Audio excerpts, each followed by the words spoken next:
ABC News goes to the Great American Birthday Party.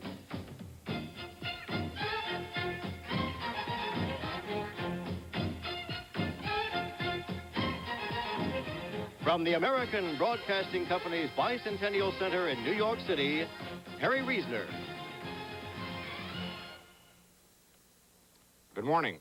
We're here, and we'll be here throughout the day in this red, white, and blue studio to take a look at what the second oldest major continuing nation in the world is doing to celebrate the 200th anniversary of its independence.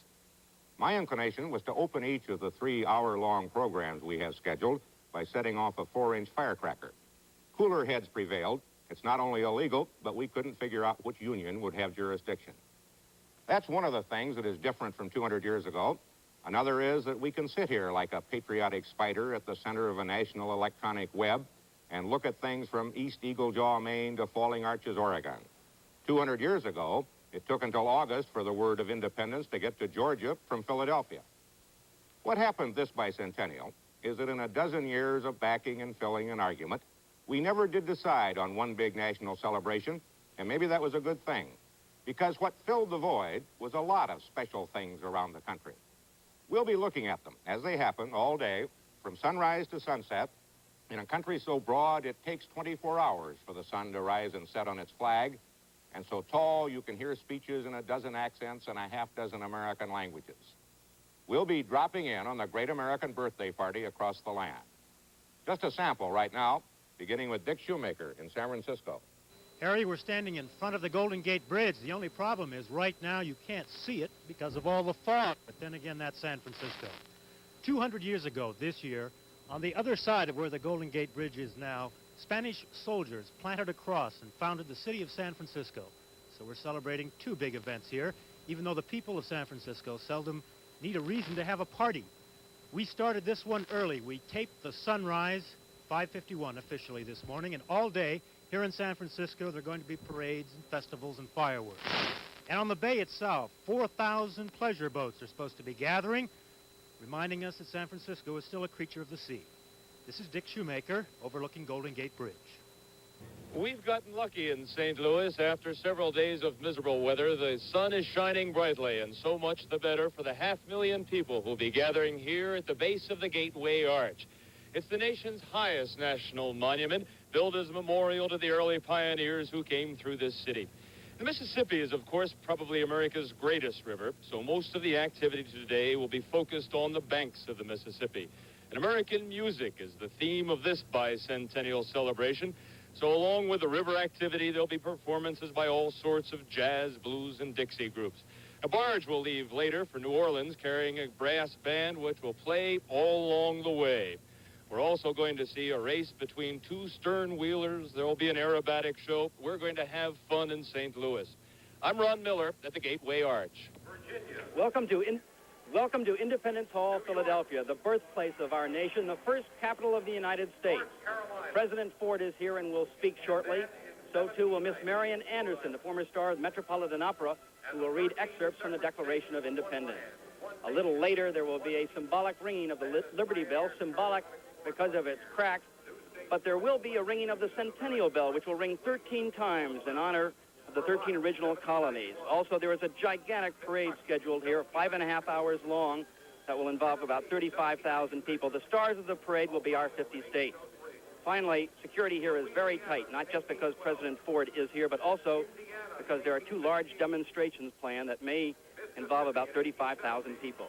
I'm Jim Walker at Independence Hall in Philadelphia. Well, it could hardly be better. The Lincoln Memorial is well attended by celebrators of America's birthday, and from here we can follow Lincoln's gaze across the reflecting pool to the Washington Monument and the Capitol Dome beyond. If there's a better view in Washington, I've been misled. Over to the right of us, the Festival of American Folklife, where we'll pass the day, and we'll likely enjoy every minute. It's all American. The way we work at various trades, the ways we worship, the music that makes us sing. All in a setting quite reminiscent of a good old-fashioned county fair. Perfect scenes to whet the appetite for hot dogs and beer. Jim Kincaid at the Lincoln Memorial. I'm at the other end of the mall from where Jim just reported. This is the foot of Capitol Hill, and this is the People's Bicentennial Celebration. There won't be much happening here for at least a half an hour because most of the people are on their way over here from the Jefferson Monument, where they held a church service this morning. Throughout the day here, we're going to have speeches and entertainment.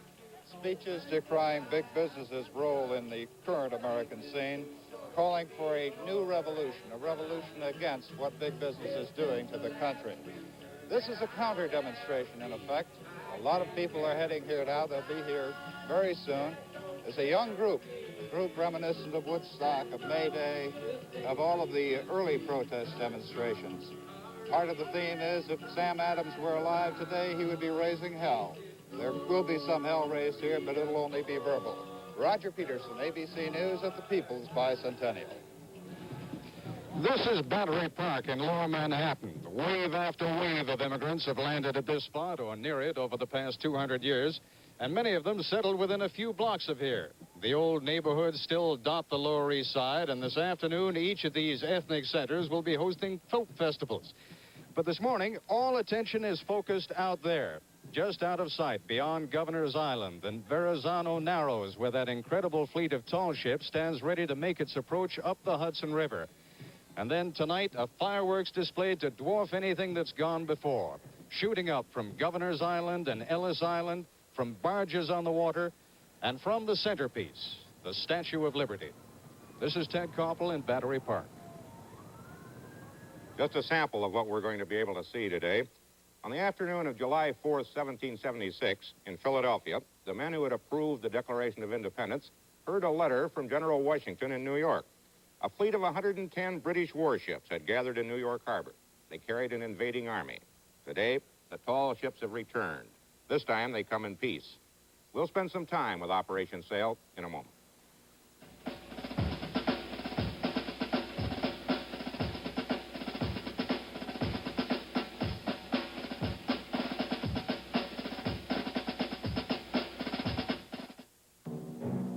Get ready for the Summer Olympic Games in swimming. Look for California's Laura Searing, best in the 200-meter breaststroke. 6'6" John Neighbor, winner of 8 NCAA titles in 3 years. Freestyle Shirley Babashoff, gold medal winner in the 72 Olympics. Tim Moore, Phi Beta Kappa graduate from Ohio State, swept the nationals this winter. The Summer Olympic Games, up close and personal, the ABC way. If politics is the greatest show in America, as Will Rogers called it, then the political convention is its most colorful act. But there's more than one way to cover a convention. ABC News brings you the heart of the convention, everything that makes news, all the historic events. We'll bring you the full impact of all the excitement and drama. So join ABC News and get to the heart of the convention. Monday, July 11th, here on the American Broadcasting Company.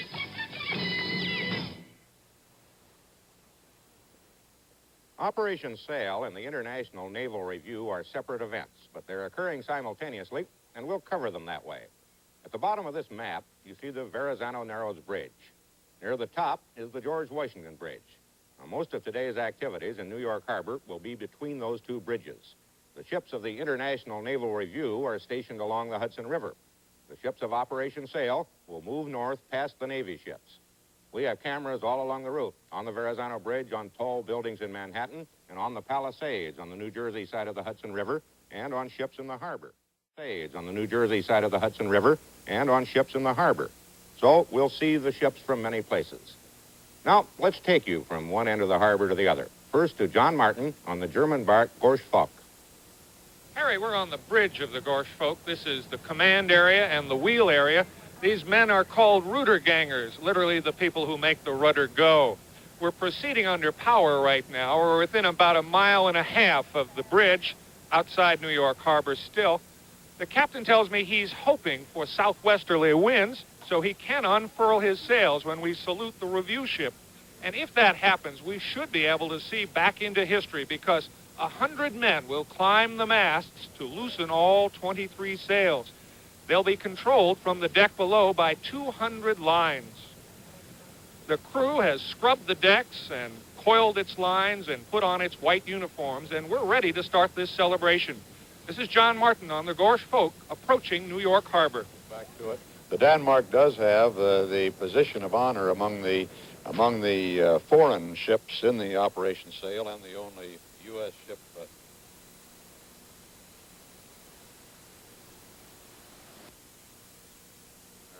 immediately behind the Eagle.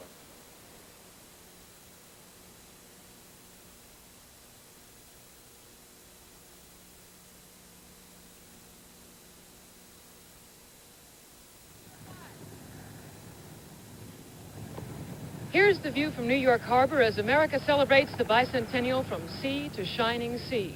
Behind me, the aircraft carrier, the Forrestal. It's huge, more than 1,000 feet in length. It looks more like a floating dock from where we are than a seagoing vessel. Surrounding the Forrestal, like a school of pilot fish, are a number of Coast Guard patrol boats trying to keep this area clear. And as you can see, they have their work cut out for them because pleasure boats are filling the harbor. The volume of traffic has turned the seas choppy as each of these boats jockeys for a front row berth to watch the parade of tall ships. Up the Hudson, as far as I can see, are the gray ships.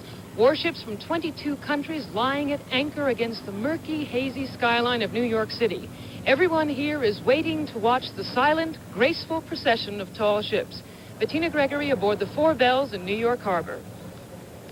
Harry, those tall ships are still something that remains to be seen from down here at the lower end of Manhattan, but Lord knows the people have been here long enough waiting to see it. Several thousand people gathered here at dawn, but it has been something of a surprise in two ways. First of all, the crowds are not as big as everyone expected. Those projections of 5 to 10 million people in Manhattan to watch this tremendous parade today must have scared an awful lot of folks off.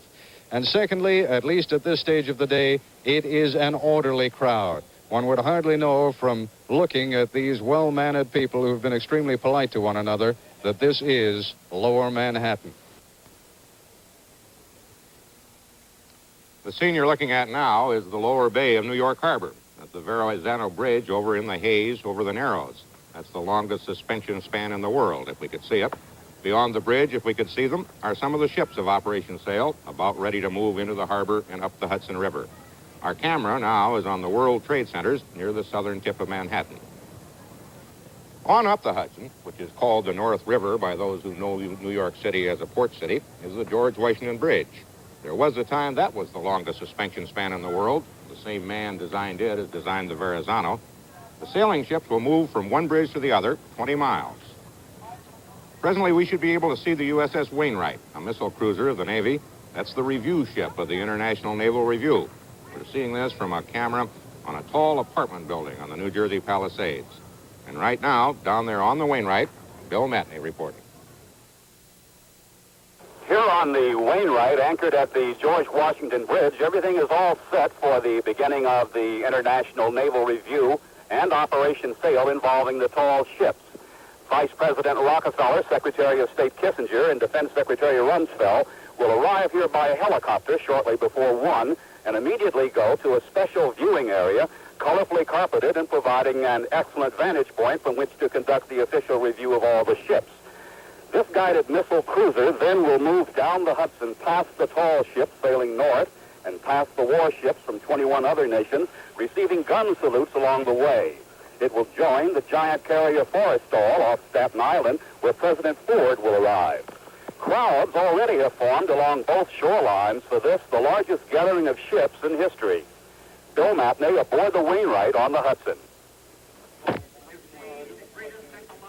At this hour of the morning 200 years ago, Thomas Jefferson sat in a corner of the State House in Philadelphia with a portable desk in his lap and a quill pen in his hand, while delegates to the Second Continental Congress made changes in the Declaration of Independence. Like any writer, Jefferson may have fumed inwardly at every addition and deletion. A total of 86 changes were made. 480 words fell by the wayside, leaving 1,337 immortal words. In his diary, Jefferson wrote that if the debate had occurred in a cool winter month, Congress might still be debating. As it was, the day was hot and muggy. The State House was located near a stable, whence the hungry flies swarmed thick and fierce, alighting on the legs of the delegates and biting hard through their thick silk stockings. Treason was preferable to discomfort. The common fly has a place besides the American eagle, and flies celebrate the 4th at every picnic. That old State House is now called Independence Hall. Jim Walker is there. Harry, as you were saying, there were many flies inside Independence Hall. It was a very hot day here. There were no screens 200 years ago. Governor Milton Schaap of Pennsylvania is now speaking, giving his remarks. Miss Marian Anderson, formerly the Metropolitan Opera, will, in a few minutes, read excerpts from the Declaration of Independence. This program here is running about 20 minutes late because the president was delayed getting to Valley Forge. Ann Compton, who is traveling with the president, is with me. Ann, what happened out of Valley Forge? We had weather problems. I guess even the Bicentennial is likely to be in for some bad luck. President Ford had to circle in his helicopter. All of us had to circle in about 4 helicopters that came in. And it delayed us 20 minutes there, and helicopters can't pick up speed the way Air Force One can going on to the next city. But the White House likes to keep these things running as close to time as possible. What did the president do out in Valley Forge? The president has tried to spread this whole day across a whole spectrum of appearances, and it was a real theme of patriotism and self-sacrifice and pioneers coming along and viewing the Conestoga wagon. Yeah, I was out there last night for the fireworks, and I guess the president looked at them. He couldn't miss them. He climbed on board the Michigan wagon that, of course, from his home state, and signed a postcard for a kid, and he was just generally a tourist. That's what he seems to be doing best today. Were the people there who drove the Michigan wagon, were they there when the president climbed on board? There's not much room in the wagon. No, they vacated the wagon while he climbed on to pose for pictures sitting on the front running boards, and then he did sign a proclamation making it a historical site. Thanks. Harry? Thank you. The salute of the big guns along the Hudson has not begun yet, but one of the first big government guns has arrived. The Vice President, Nelson Rockefeller, and Mrs. Rockefeller have landed by helicopter on the deck of the USS Forrestal. They'll go up to the Wainwright from there for the review this afternoon. They're being greeted now by the commander of the Atlantic Fleet and being shown around the Forrestal before they'll be leaving there.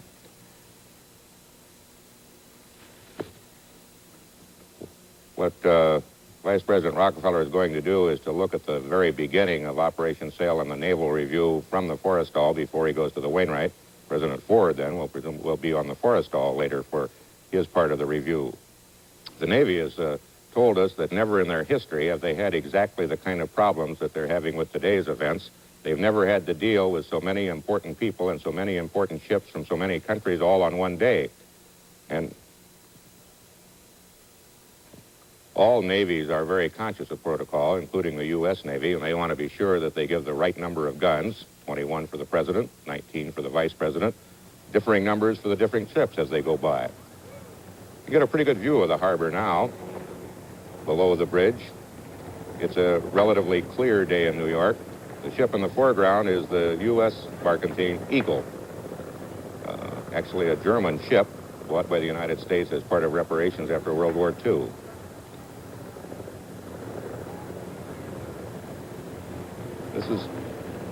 This is the view as the very first of the ships begin to come in for the procession, which will take a good deal of the afternoon. Yesterday, somebody said there were, maybe 5,000 private vessels out to look at the visiting ships. Today, the Coast Guard is trying to keep them in some kind of order. This is the view going right down to the Eagle as she makes her way northward. Some men up on the... I'm going to make all kinds of mistakes in sailing ship terminology today. They're up on something up there. The major event of the morning, the major official event, is the celebration in Philadelphia at Independence Hall, where President Ford is going to speak shortly. He's been running a little late today.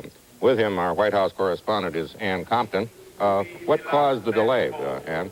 Well, Harry, I'm afraid that President Ford is as vulnerable to weather as anybody else is, even if it's the nation's 200th birthday. As we came into Valley Forge earlier this morning, his helicopter had to circle for about 10 minutes while we found a way to come in down through the crowd. But the sky's clear here, and President Ford is looking forward to what is obviously his most significant speech at this bicentennial weekend. He had originally thought of giving just one major speech, and they revised that he's doing 6 short speeches. And this is number 5 in that series. It's the most It's the most important because he is at this point in the bicentennial weekend, instead of looking back at the spirit of America, looking back at the kind of motivating forces that he finds in the bicentennial weekend, this time President Ford is going to offer an agenda for the future. He's going to give a look ahead. And I think it's that look ahead that President Ford's having the most fun with on this bicentennial weekend. After all, he's helicoptering around to several different cities. He's taking advantage of all the 20th century technology.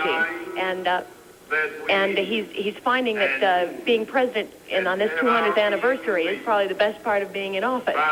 Well, President Ford is a man who appreciates that aspect of the presidency. I remember in an interview at Camp David a year and a half ago, when he'd been in office a fairly short time, I asked him if with all the problems and all the awesome responsibilities of being president, there weren't some nice things about it, and he says, it's fun. You know, he said that in a bicentennial speech last night, in which he had a chance to take a lighter side of this, talk about laughter and liberty go together. He went to a musical event at the Kennedy Center in Washington, and he is finding that this is a time when he can really help almost feel a tangible buoying of spirits of Americans, and he finds that very encouraging right now. It's going to be a long, hot summer politically for him. It's not a bad holiday to come during the middle of a political campaign or when he's within 20 or 30 delegate votes of Ronald Reagan. There's an advantage of being president that there's just nothing an opponent can do about on a day like today, because people do want to see the president. Very true. He did not bring Mrs. Ford with him on this part of the trip. I think he is about to speak now. Okay.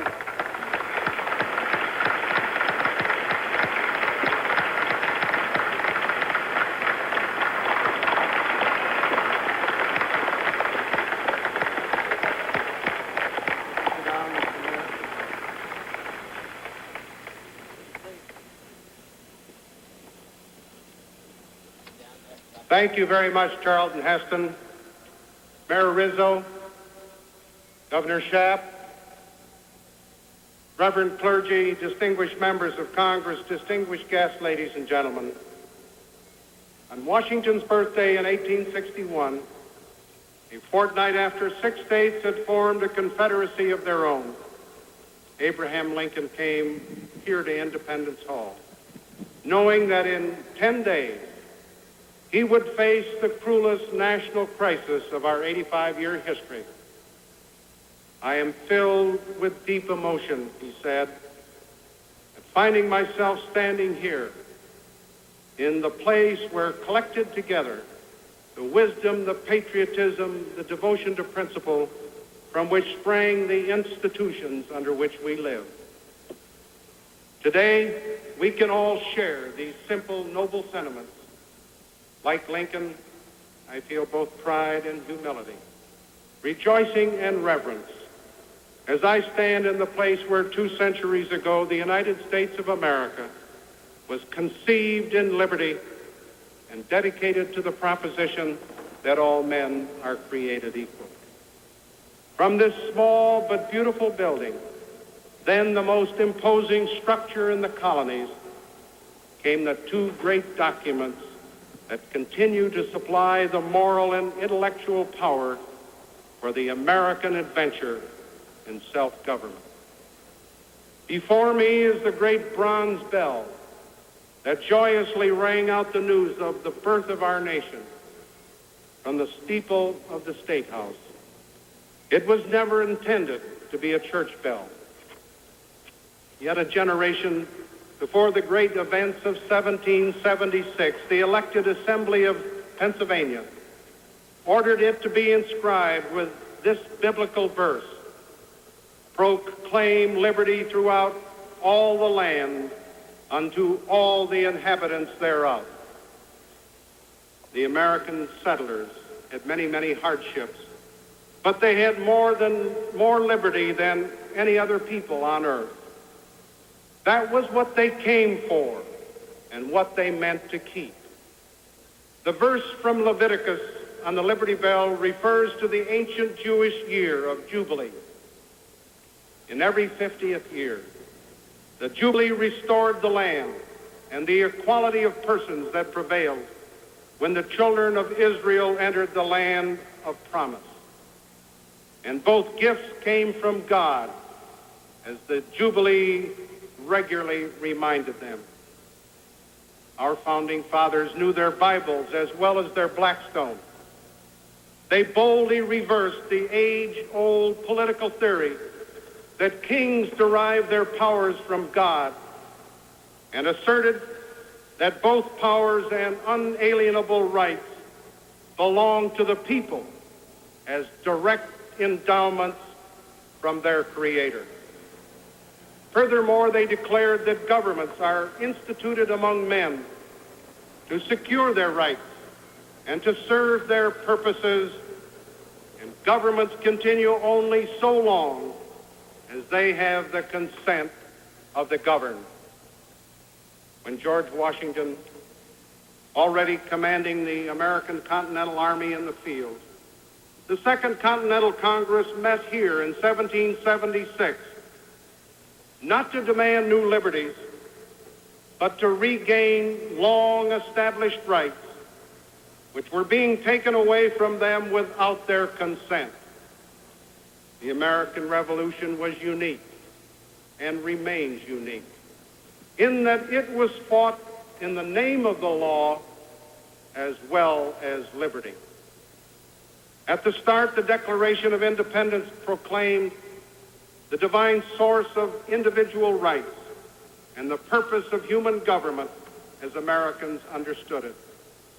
That purpose is to secure the rights of individuals against even government itself.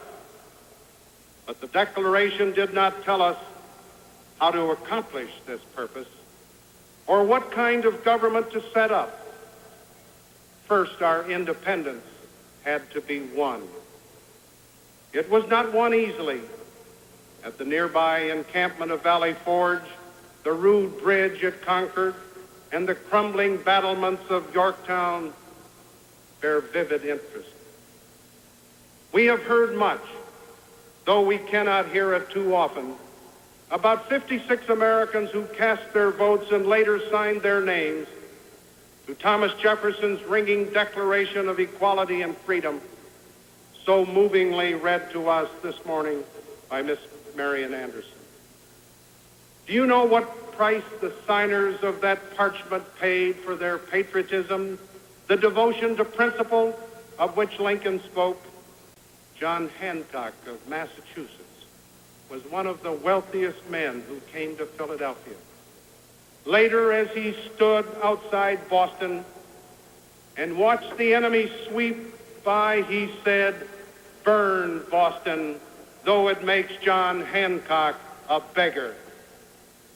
Altogether, of the 56 men who signed our great declaration, 5 were taken prisoner, 12 had their homes sacked, 2 lost their sons, 9 died in the war itself. Those men knew what they were doing. In the final stirring words of the Declaration, they pledged to one another our lives, our fortunes, and our sacred honor. And when liberty was at stake, they were willing to pay the price. We owe a great debt to these founders and to the foot soldier who followed General Washington into battle after battle, retreat after retreat. But it is important to remember that final success in that struggle for independence, as in the many struggles that have followed, was due to the strength and support of ordinary men and women who were motivated by three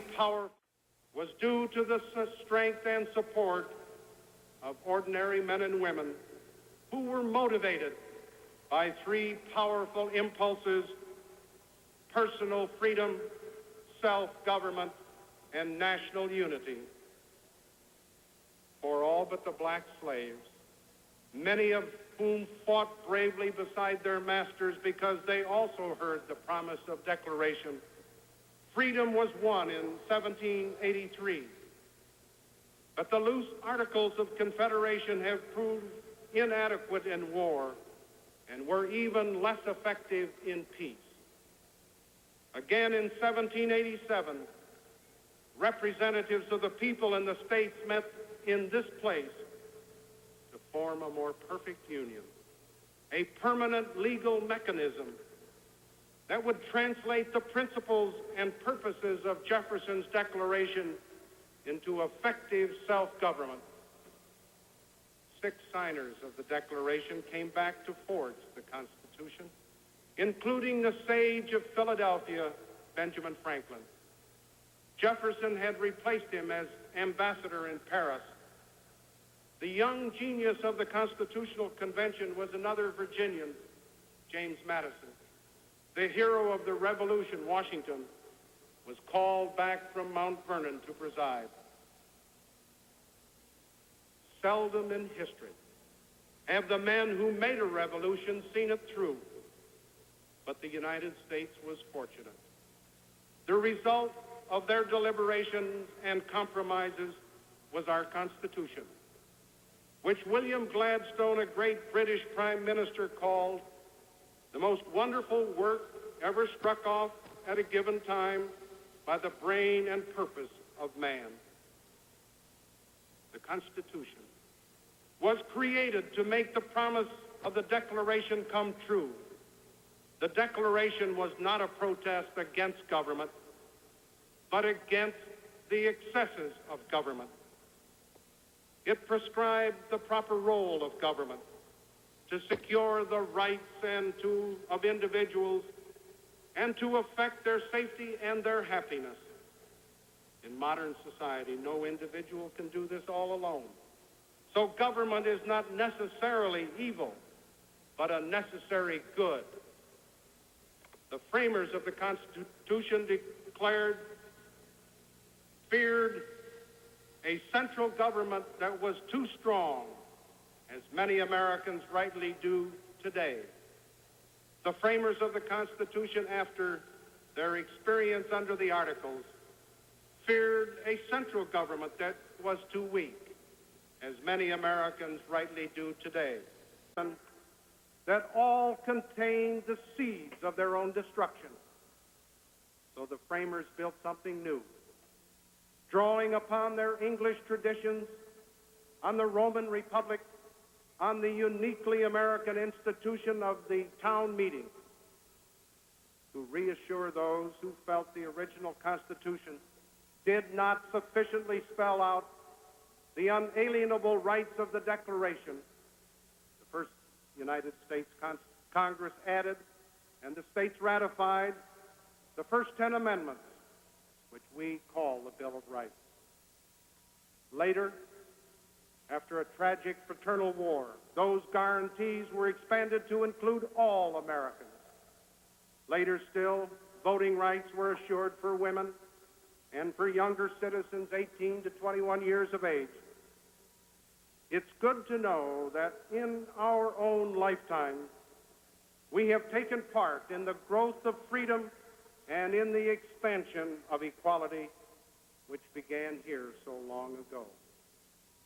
This union of corrected wrongs and expanded rights has brought the blessings of liberty to 215 million Americans, but the struggle for life, liberty, and the pursuit of happiness is never truly won. Each generation of Americans, indeed of all humanity, must strive to achieve these aspirations anew. Liberty is a living flame to be fed, not dead ashes to be revered. Even in a bicentennial year, it is fitting that we ask ourselves hard questions, even on a glorious day like today. Are the institutions under which we live working the way they should? Are the foundations laid in 1776 and 1789 still strong enough and sound enough to resist the tremors of our time? Are our God-given rights secure, our hard-won liberties protected? The very fact that we can ask these questions, that we can freely examine and criticize our society, is cause for confidence itself. Many of the voices raised in doubt 200 years ago are served to strengthen and improve the decisions finally made. The American adventure is a continuing process. As one milestone is passed, another is sighted. As we achieve one goal, a longer lifespan, a literate population, a leadership in world affairs, we raise our sights. As we begin our third century, there is still so much to be done. We must increase the independence of the individual and the opportunity of all Americans to attain their full potential. We must ensure each citizen's right to privacy. We must create a more beautiful America, making human works conform to the harmony of nature. We must develop a safer society, so ordered that happiness may be pursued without fear of crime or man-made hazards. We must build a more stable international order, politically, economically, and legally. We must match the great breakthroughs of the past century by improving health and conquering disease. We must continue to unlock the secrets of the universe beyond our planet as well as within ourselves. We must work to enrich the quality of American life at work, at play, and in our homes. It is right that Americans are always improving. It is not only right, it is necessary. From need comes action, as it did here in Independence Hall. Those fierce political rivals, John Adams and Thomas Jefferson, in their later years carried out a warm correspondence. Both died on the 4th of July of 1826, having lived to see the handiwork of their finest hour endure a full 50 years. They had seen the Declaration's clear call for human liberty and equality, arouse the hopes of all mankind. And Jefferson wrote to Adams that even should the cloud of barbarism and despotism again obscure the science and libraries of Europe, this country remains to preserve and restore light and liberty to them. Over a century later, in 1936, Jefferson's dire prophecy seemed about to come true. President Franklin D. Roosevelt, speaking for a mighty nation, reinforced by millions and millions of immigrants who had joined the American adventure, was able to warn the new despotism. We too, born to freedom and believing in freedom, are willing to fight to maintain freedom. We and all others who believe as deeply as we do would rather die on our feet than live on our knees.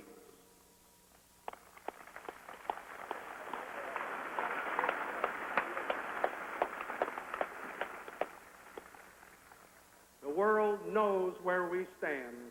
The world is ever conscious of what Americans are doing, for better or for worse, because the United States today remains the most successful realization of humanity's universal hope.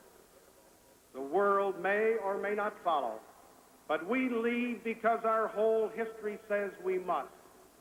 Liberty is for all men and women as a matter of equal and unalienable right. The establishment of justice and peace abroad. The establishment of justice and peace abroad will in large measure depend upon the peace and justice we create here in our own country, for we still show the way. The American adventure began here with a firm reliance on the protection of divine providence. It continues in a common conviction that the source of our blessings is a loving God, in whom we trust.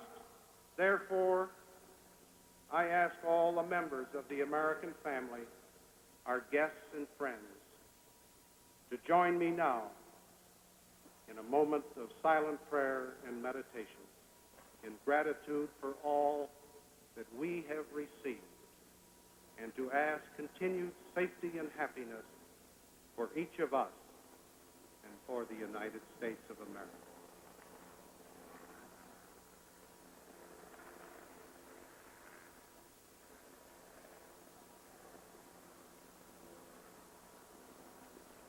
Thank you, and God bless you.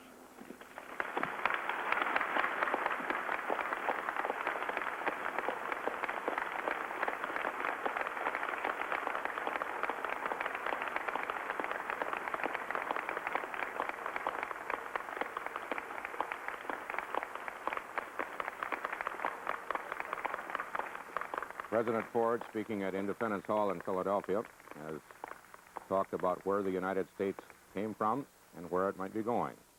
The American process, he says, is a continuing one.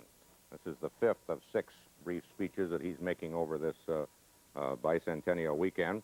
He will be in New York in an hour or two to review Operation Sail and the Naval Review from the decks of the USS Forrestal. In New York, Operation Sail is getting well underway. The big boats, the tall ships, have come out from under the Verrazano Bridge, moving up to the harbor. They remain the most gripping sight of the bicentennial affairs, and we will be back to take a closer look at Operation Sail and where it stands right now in just a minute.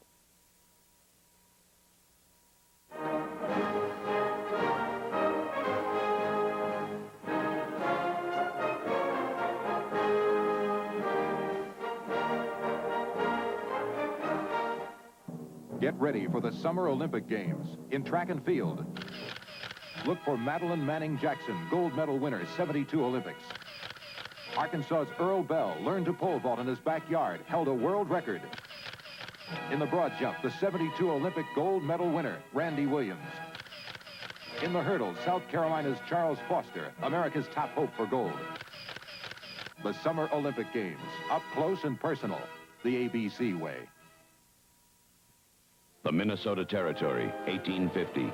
84,000 square miles of wilderness, with a population of just 6,000 brave and lonely souls. The emigrants had traveled halfway around the world to settle here, to build a new life out of sweat, muscle, and the determination to be free. Part 2 of an American epic, the victory and the tragedy, the nightmare and the dream of the new land. Tonight at 8, 7 Central and Mountain on the American Broadcasting Company.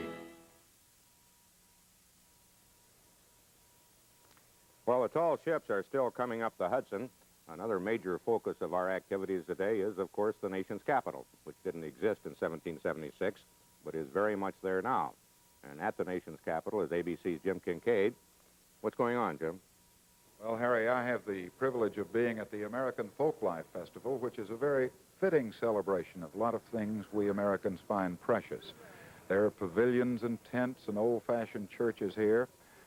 Some of the pavilions have local and regional themes. Some of them present exhibitions of our skills, celebrations of the many different minds and the many different shades of people that went to make up America. All the way from the original Americans, as a matter of fact, to those who were very lately arrived. It's unique, too, here at the American Folk Festival in that the spectators at the festival are quite often participants as well. Some of the skills that we'll see demonstrated can be taken part in by those who are on hand. And way down in the middle of the Folk Festival, I see a little plume of smoke arising.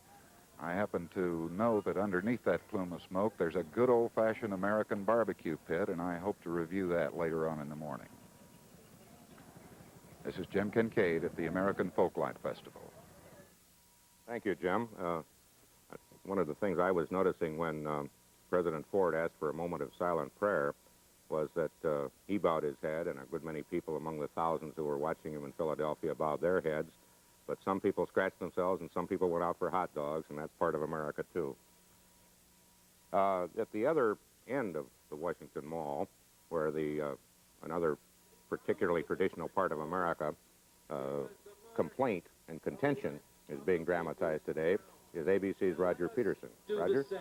Harry, at this end of the mall, there's a feeling of deja vu. There's a feeling that's very similar to the early civil rights movement, the early protest movements against the war in Vietnam. The protests here against big government and big business in the United States. They say they want independence from big business. They're calling the big corporations more of a monarchy to be overthrown than King George was 200 years ago. The crowd is basically young, basically under 30.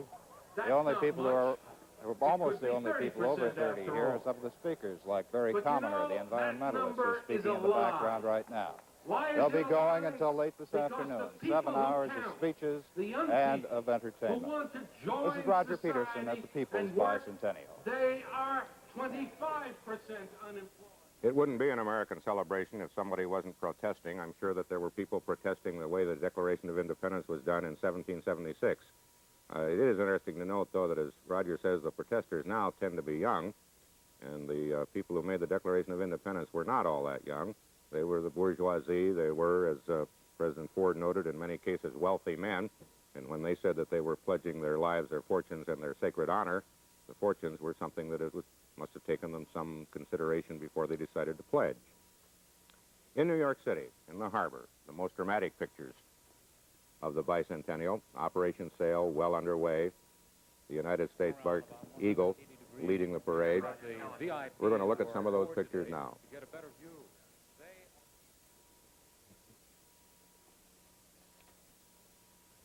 There are roughly, in the parade that we'll be seeing today, are roughly all of the big sailing ships left in the world. There was an attempt made in Germany in the 1960s to build a new cargo sailing ship in which the sails would be governed by computers, and which would be able to sail across the Atlantic at about a quarter the speed, but about a tenth the cost of ships powered by other means. That didn't get anywhere. It may get somewhere, of course, if an oil crisis returns. At the moment, these ships are not saving much oil because most of them don't have their sails up. They're sailing under a wind which doesn't permit that, and they're running on their engines.